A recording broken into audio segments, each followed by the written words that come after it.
Well, my name is Sue Cooper, and I'm a little bit odd in a way because I have spent 20 years as UK and Europe HR Director for Atkins, the engineering consultancy.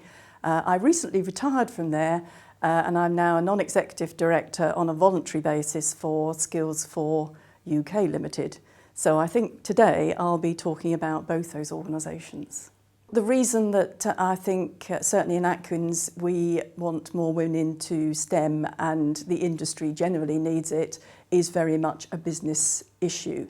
Women are very much underrepresented in all STEM careers, particularly engineering and technology, and we really need to work on that. We now have significant skills shortages in these areas, and if we don't address that, then that's going to affect the economy of the country.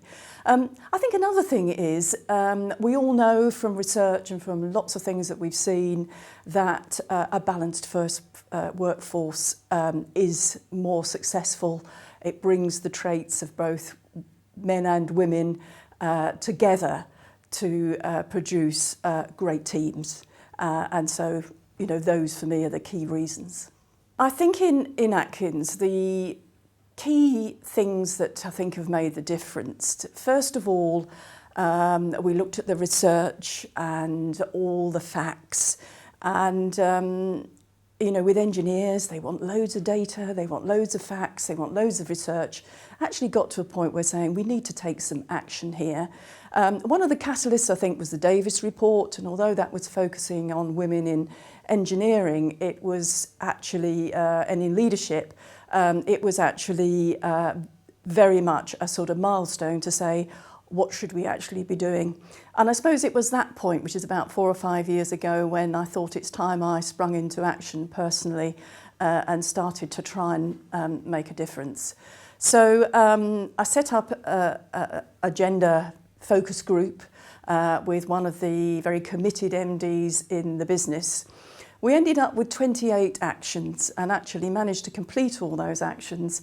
But I suppose thinking about what were the things that really made a difference, things like a women's network, things like developing culture through an understanding of unconscious bias awareness, starting a colleague support scheme to improve internal and informal mentoring, particularly amongst women.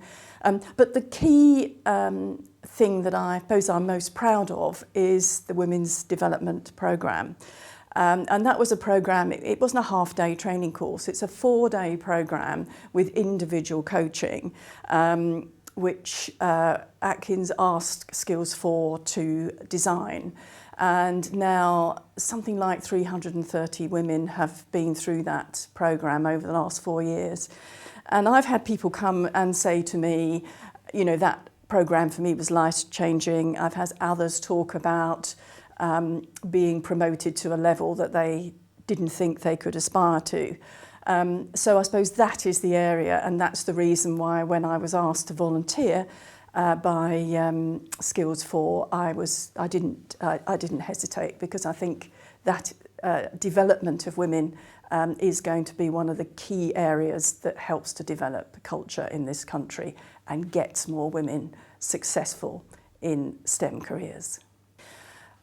What advice would I give to others? I think it's don't go and ask for a big budget, because you'll have MDs and organisational heads looking highly perplexed and worried about the effects of the recession that we've been through in the last few years. How can we make this investment? So it's small steps. Do a few things. You can start a women's network for free in an organisation and help it to get its own momentum. You can start a women's development programme for a small cost by demonstrating, measuring the output and letting your organisation see how successful it can be. So measure what you introduce, demonstrate the benefits, and then it's surprising how easy it is to persuade senior leaders that this stuff is really worth doing. The action that I would like to take personally, I've been an HR director running a large function for 20 years.